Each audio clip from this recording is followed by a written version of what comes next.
mulai dari memandikan, mengkafani, mensolatkan, sampai menguburkannya. Dan akhirnya pada malam tertentu ketika pemuda ini sudah meninggal, ada di antaranya sebagian ulama di situ yang memimpikan bahwa pemuda tersebut sedang nongkrong di kursi taman-taman surga. Dan kursinya bukan dari kayu jati, bukan dari kayu arbise, tetapi kayu tersebut dari intan berlian permata. Lalu menanyakan, wahai pemuda, mengapa engkau dalam mimpinya ulama ini? Mengapa kau mendapatkan kenikmatan di surga? Pemuda menjawab, wahai bulan, sesungguhnya aku selama hidupku tidak pernah meninggalkan maulid Nabi, dan aku tidak pernah meninggalkan yang namanya peringatan maulid Nabi tentang kelahiran Nabi Muhammad SAW. Maka ini menjadi satu catatan buat kita, dan harus menjadi apresiasi, dan harus menjadi tepuk tangan buat kita semua bahwa Mandua Kuningan senantiasa istiqomah menjalankan peringatan maulid Nabi yang penuh dengan kemegahan dan kemewahan seperti ini. Tepuk tangan buat Mandua Kuningan. Maka kita harus apa? Harus cinta kepada Nabi. Saha-saha jalma anu ngamuliakeun Nabi, maka bakal dimuliakeun ku Kanjeng Nabi. Saha-saha jalma anu ngahinakeun Nabi, maka Nabi pun akan menghinakannya, maka Allah pun akan menghinakannya. Tadi seorang pemuda yang kotor, penuh dengan dosa, mendapatkan rahmat Allah gara-gara sering menghadiri maulid-maulid Nabi, bahkan menghadiri pengajian-pengajian pada maulid Nabi. Disitulah Allah mengangkat derajatnya, disitulah Allah mengangkat, memberikan rahmatnya kepada orang tersebut. Tetapi sebaliknya, orang yang mengkhianati, yang membenci Nabi, maka dia akan dibenci oleh Nabi dan dibenci oleh Allah Subhanahu wa taala. Siapa contohnya? Iblis laknatullah alaih. Iblis itu membenci Nabi secara tidak langsung. Siapa? Ketika iblis tidak mau menyembah, tidak mau menghormati Nabi Adam. Kenapa? Di dalam tulang sulbi Nabi Adam terdapat nurnya Muhammad, terdapat cahaya Nabiullah Muhammad sallallahu alaihi wasallam. Akhirnya apa? Iblis ini ya tidak diberikan pintu taubat, tidak diberikan kesempatan untuk bertobat kepada Allah karena tidak menghormati baginda Nabi Muhammad sallallahu alaihi wasallam. Dan akhirnya apa? Iblis itu ibadahnya 800 tahun, tapi nah geningan tadi hampura ku Gusti Allah gara-gara menghina, membenci daripada Nabi Muhammad sallallahu alaihi wasallam. Maka ada suatu keterangan ketika suatu tempat majelis talim perkumpulan dia dibacakan sholawat, maka tempat tersebut terasa berbangkai, melebihi bangkai manusia. Tetapi sebaliknya ketika suatu tempat pengajian acara dibacakan sholawat akan terasa wangi, melebihi minyak kasturi. Seperti itu. Tadi sudah diawali dengan hadroh. Kira-kira kalau kita sholawatan lagi mau tidak? Badai moal. Jawab Kak Tarik, badai moal. Moal capek. Moal capek. Salawatan mual bosan, yakin mual capek, mual ngarenghap, mual ngarenghap, mual nafas. Makasih Pak Roh, dibantu ya, ini suara ini Mas Riti Bilar lagi serak-serak kering. Ya setelah banyak panggilan muludan, jadi dibantu. Kita ingin bersolat kepada Nabi Muhammad Sallallahu Alaihi Wasallam. Salawatan yang gampang aja kita sholatullah ya. Kesukaan Habibana Muhammad Rizik Sihab. Harus ya Pak Roh. Vokalis bantuannya ya rada puyuh ini jadi suaranya. Salatullah salamullah ala taha rasulillah. Salatullah ala yasin habibillah sadayana. Salamullah ala taha rasulillah. Salatullah salamullah ala yasin habibillah. Tawassalna bibis wa bil hadi rasulillah wa kulli mujahidin lillah bi akhir badri. Salatullah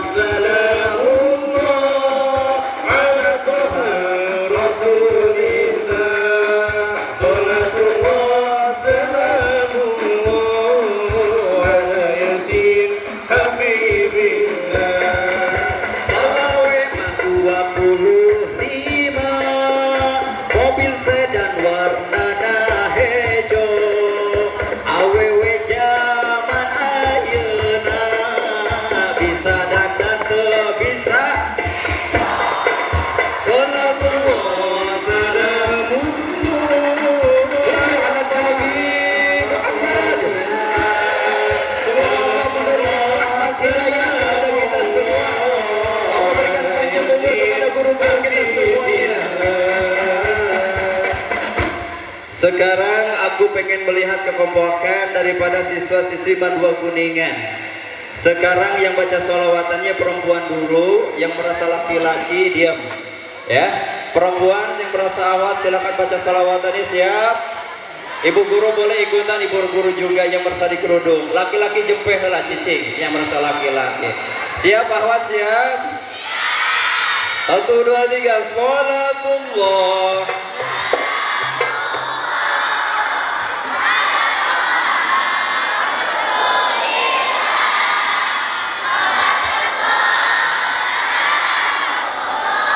Allah 100 untuk akhwat. Laki-laki ulah eleh, jangan sampai ngawiwirang aku ya. Laki-laki yang tim hadroh boleh juga boleh ikutan ya, tim hadroh ya boleh. Mangga yang dari sana juga boleh ikutan, bapak guru juga boleh ikutan. Awewe jempeh lah, jempeh gantian. Laki-laki tong ngawiwirang aku ya. Ya, sholatullah ala Taha Allah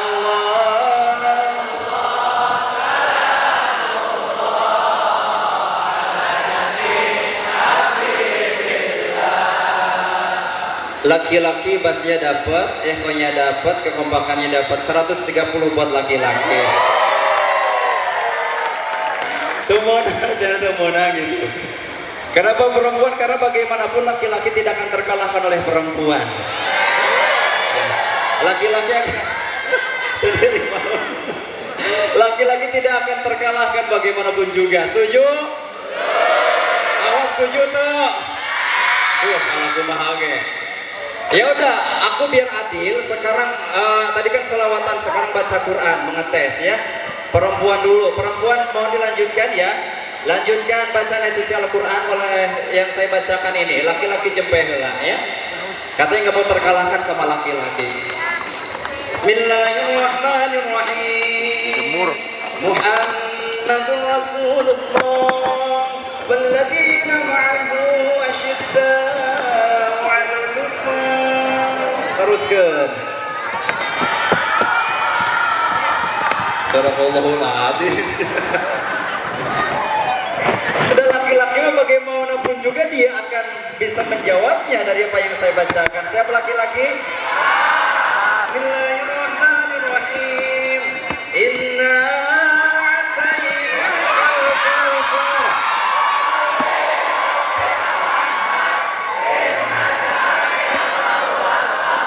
Tepuk tangan buat laki-laki. Ini baru namanya laki-laki idaman. Kenapa wanita masih protes? Kenapa? Oh pendek. Karena pendek ayatnya. Sekarang mau nanya, aku mau nanya, kamu mau yang suka yang pendek atau yang panjang? Ayatna. Karena baca Quran ieu teh. Ridho, kamu jangan gitu Ridho. Ya. Tentang ayat saya teh. Mau yang pendek atau yang panjang? Yang pendek, oke. Lanjutkan. Bismillahirrahmanirrahim. Shod. Apa nggak bengong yang nggak boleh tuh? Dikasih yang pendek nggak jawab, yang panjang nggak jawab. Ingat, lihat laki-laki pasti bisa jawab ini. Ya, laki-laki. Bismillahirrahmanirrahim. Yasin.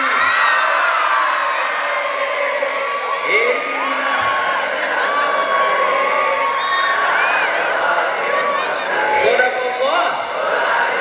Tepuk tangan buat laki-laki. Laki-laki tidak pernah kalah dengan perempuan. Ketika cuma satu kali laki-laki tuh, ketika dia sudah beristri itu pasti kalah. Leres Pak Haji.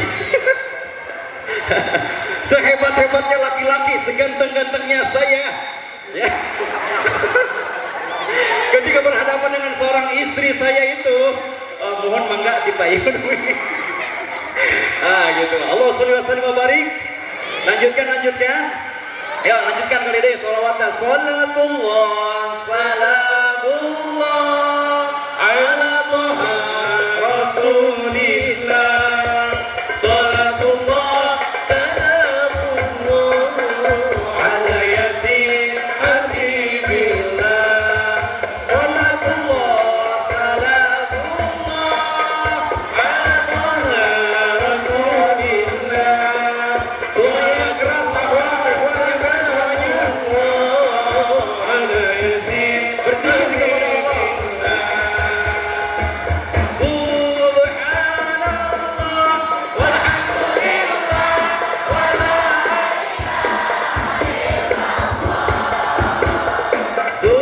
Subhanallah walhamdulillah wala ilaha illallah.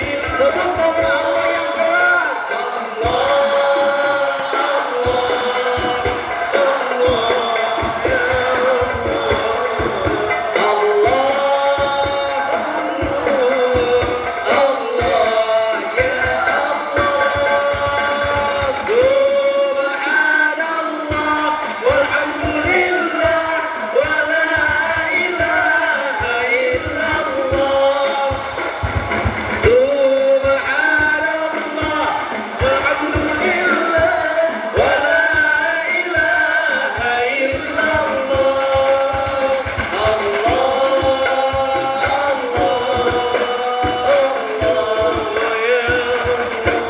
Yang keras lagi.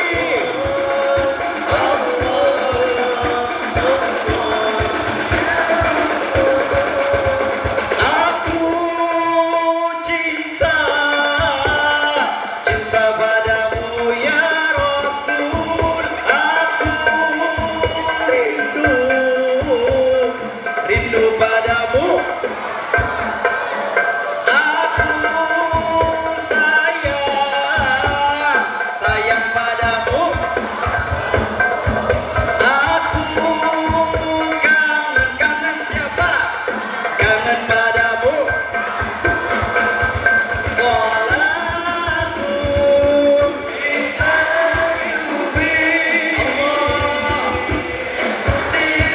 Semoga Allah jadikan anak-anak Madua Kuningan ini yang soleh-solehah, yang cerdas, yang pintar, menjadi kebanggaan Rasul dan orang tua.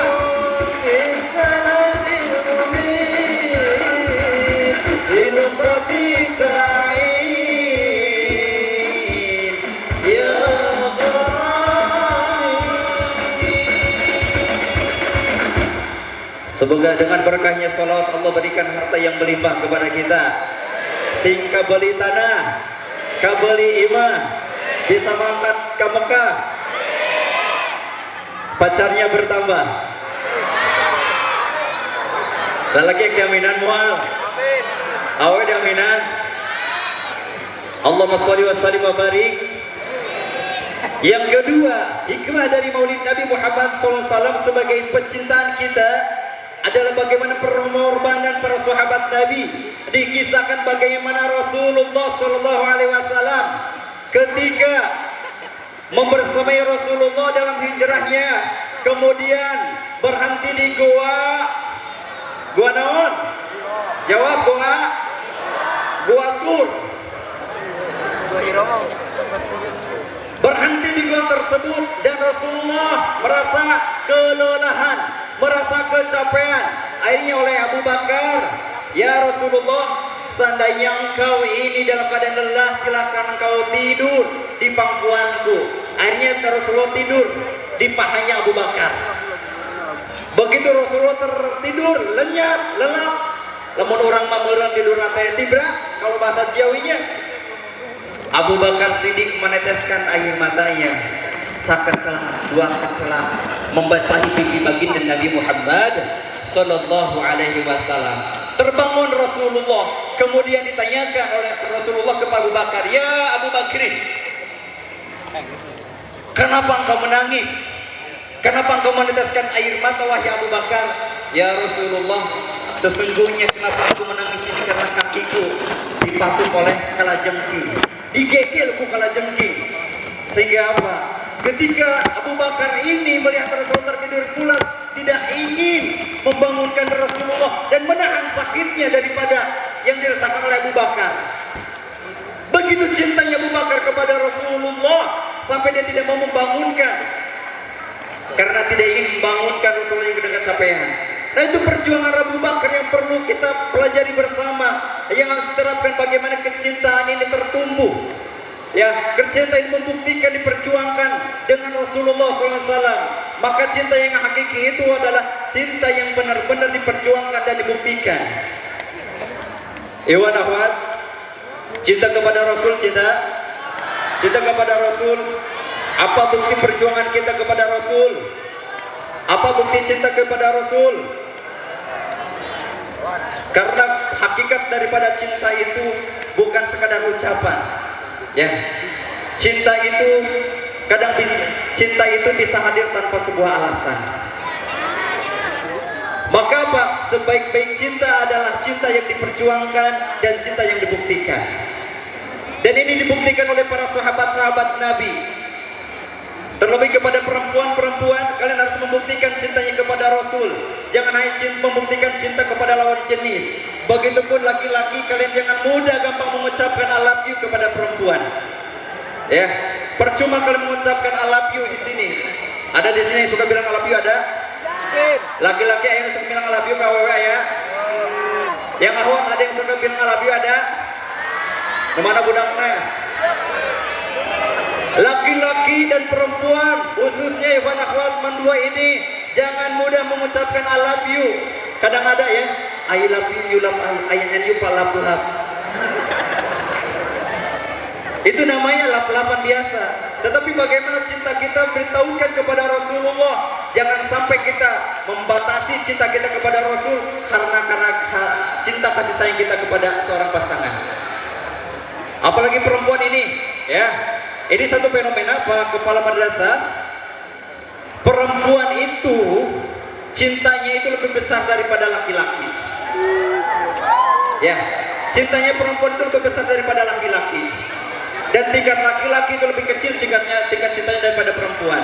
Maka saya berpesan sebagai alumni di sini, wahai perempuan-perempuan, jangan mudah sekali kau ternodai dengan ungkapan laki-laki buaya. Ya, awal ini karena ada salah satu data yang di Bogor aja, di Bogor ya, itu 60% wanitanya sudah tergadaikan di Bogor itu. Maka dengan peringatan bulan Nabi ini, jangan kau mudah menjatuhkan cinta kepada lawan jenis sebelum kau benar-benar mencintai Rasulullah. Karena wanita itu aset yang sangat berharga, bahkan salah satu pesan daripada Nabi adalah menjaga perempuan. Perempuan,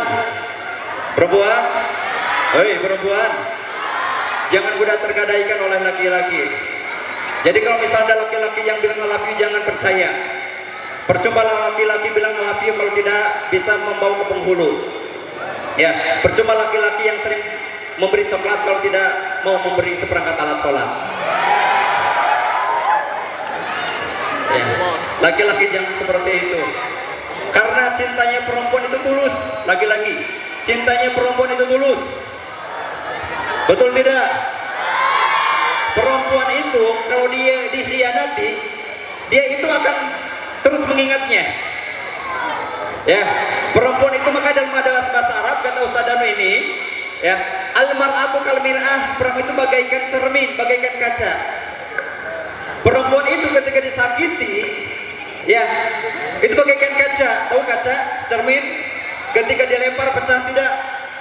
Hei, perempuan, ketika cermin dilempar pecah tidak? Yang pecah itu bisa disatukan lagi nggak? Bisa disatukan, cuma tidak rapi. Begitupun perempuan ketika disakiti, dia bisa memaafkan tapi sulit untuk melupakan. Udah barudak? Itu perempuan. Dan ingat laki-laki, perempuan bisa datang bulan, tapi juga dia bisa datang kemudian meninggalkan. Maka cinta utama. Sehingga apa? Di dalam Al-Quran ada 4 kategori anak. Ini pesan daripada Allah dan Rasulnya. Ada berapa? 4 kategori anak. Satu, ada yang disebut dengan zinatul haya. Pedangkan dia. Lagi-lagi perempuan. Apa yang pertama? Zinatul haya. Apa zinatul haya? Adalah mereka anak yang sukses duniawinya saja, tapi dia lupa dengan nilai-nilai akhirat. Ketika SD dia ranking 1, terus 1, 2, 3, 4, 5, 6 juara umum. Di SMP-nya juga juara umum. Ya, di SMA-nya juga, di aliyahnya juara umum terus. Begitu dia daftar ke perguruan tinggi, dia kuliah, dia dapat beasiswa. Hah? Itu maksudnya beasiswa.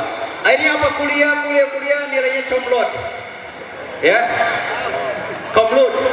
Akhirnya ketika kuliah saja, dia ini sudah dinanti-nanti oleh perguruan tinggi untuk melanjutkan S2, sudah dinanti-nanti oleh perusahaan. Akhirnya ditarik sama perusahaan besar ini. Ditarik perusahaan besar, dapat gaji 20 juta, 30 juta, dia sukses duniawinya, dia melanglang buana, dia merantau. Begitu orang tuanya sakit, dia telepon, "Dek, ini ibu sedang sakit." "Ya bu, saya tidak bisa jenguk." "Ya bu, saya tidak bisa pulang." Dia melupakan jasa daripada orang tuanya demi mengejar karir dan karirnya saja. Akhirnya apa? Dia ini menjadi kaya raya. Bahkan apa? Dia punya kendaraan roda 4, mengkilat, rumahnya bertingkat-tingkat, istrinya pun berjumlah 4. Tapi dia lupa dengan akhirat. Nah, ini yang seperti ini harus dijauhi oleh kita. Ini yang disebut dengan apa? Zinatul haya. Dia sukses keduniawian saja. Maka anak-anak pandua ini jangan sampai punya sifat karakter yang seperti itu. Setuju? Yang kedua apa? Ada kategori anak yang disebut dengan al-fitnah. Naon cenah? Akhwat tahun kedua. Naon fitnah? Ujian.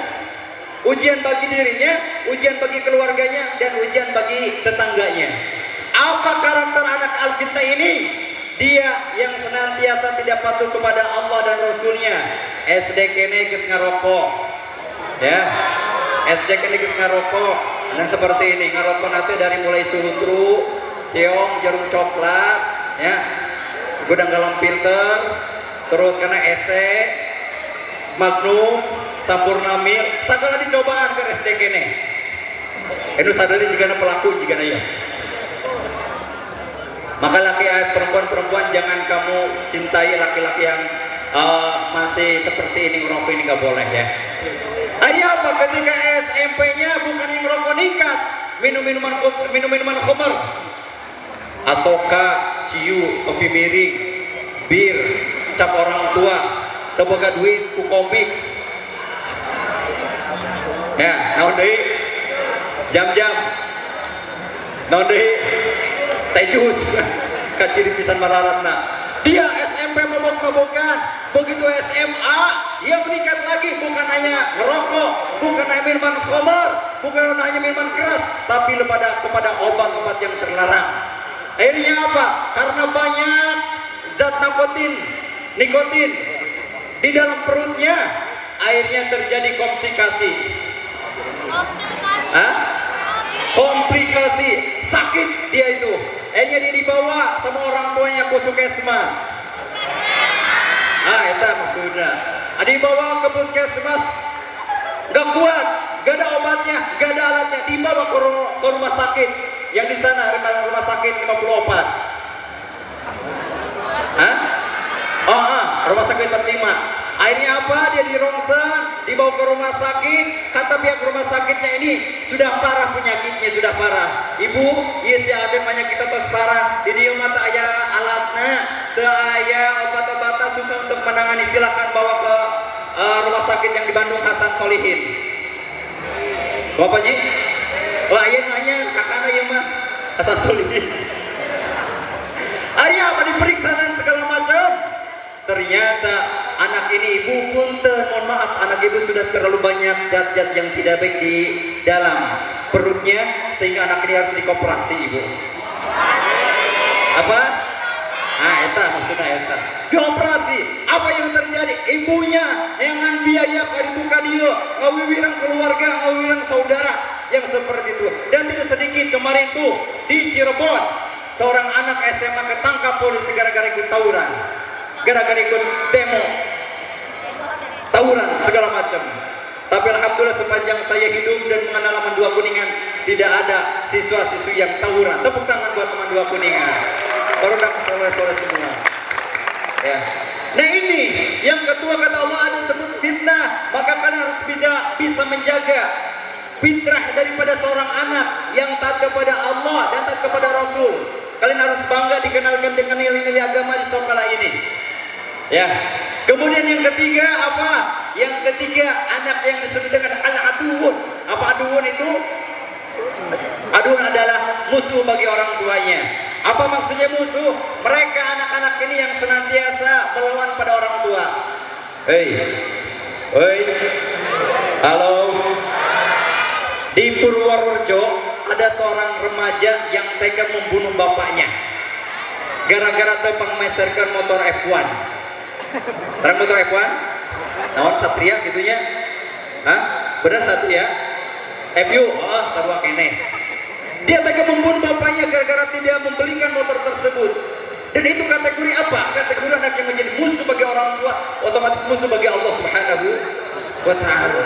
Maka anak-anak yang laki-laki khususnya kalian ketika masa sekolah seperti ini, jangan terlalu banyak menuntut kepada orang tua, berbakti kepada orang tua. Layaknya sahabat-sahabat Nabi, layaknya Anas bin Malik yang menjadi seorang penghamba Nabi, yang menjadi seorang pembantu Nabi. Dan yang keempat ini kata Allah, ada anak yang kategorinya kurut sayur. Intan mau kemana Intan itu? Mau pada kemana? Aku toilet, mau pipis, kemana? Hadirin rahimakumullah, yang keempat kurut sayur. Nah kurut sayur ini, anak ini secara akademik biasa we. Pelajaran nanti nilai nanti genep 7, paling gede-gede 7,7 gitu. Ranking oge Pak Kamal, rankingnya pengakhirna wae ya teh. Ranking teh. Ya. Jadi kalau misalnya satu kelas itu ada 30 siswa, jadi yang mana kita kan 32 nah. Tapi apa? Tapi di balik seperti itu ada nilai integritas yang tinggi, nilai spiritual dan emosional yang tinggi. Apa? Kecintaan kepada Allah, kecintaan kepada Rasul yang tinggi melebihi teman-teman yang lainnya. Punya pemahaman agama yang tinggi, punya kadar emosional yang tinggi. Ketika ibunya sakit, ibu mau dibeliin obat apa? Nanti teteh beliin. Pengmeserkeun obat teteh ke apotek. Ibu lagi sakit ya, ayah lagi sakit ya. Kadieu diangoskeun muhun, baca surat Yasin, disiapkan air putihnya. Ibu bapak, ieu cai teh tos ngadoakeun teteh ku mangga dileueut, mudah-mudahan wasilah saya eta ibu cager. Anak yang punya turut sa'ayun dambaan bagi orang tua. Ketika dibangunkan pada pagi hari jam 4, teteh gugah, tok ke pintunya. Begitu dibuka pintunya, dia sedang melaksanakan tahajud 2 rakaat. Di dalam keadaan sujud, bangga seorang tua, bangga ibunya, bangga bapaknya ketika membangun anak sedang dalam keadaan sujud di kamarnya. Teteh gugah, tersabu opat ayo, gugah wae subuh. Dibukakan pintunya apa? Dia sedang membacakan surat Ar-Rahman kesukaannya. Betapa tertegunnya, betapa kagumnya orang tua yang punya anak seperti ini. Teteh ayo enggel sarapan heula kana ayeuna meuleupetna tengah 7. Ieu mama tos nyiapkeun sarapi ceeni kesukaan teteh. Ieu mama tos nyiapkeun sangu koneng ceiroh kesukaan sarapan heula nya ka dieu. Mama, ayah, mah ini teteh sama teteh lagi berusaha nggak sarapannya kunaon gitu. Sama teteh ini lagi berusaha belajar puasa sunat Senin Kemis. Sok itu sarabina sama konengna kanggo mama ayah wae nya. Betapa bangganya orang tua mempunyai anak yang demikian. Inilah qurratu ayun, akademiknya biasa saja, pergaulannya biasa saja, dan yang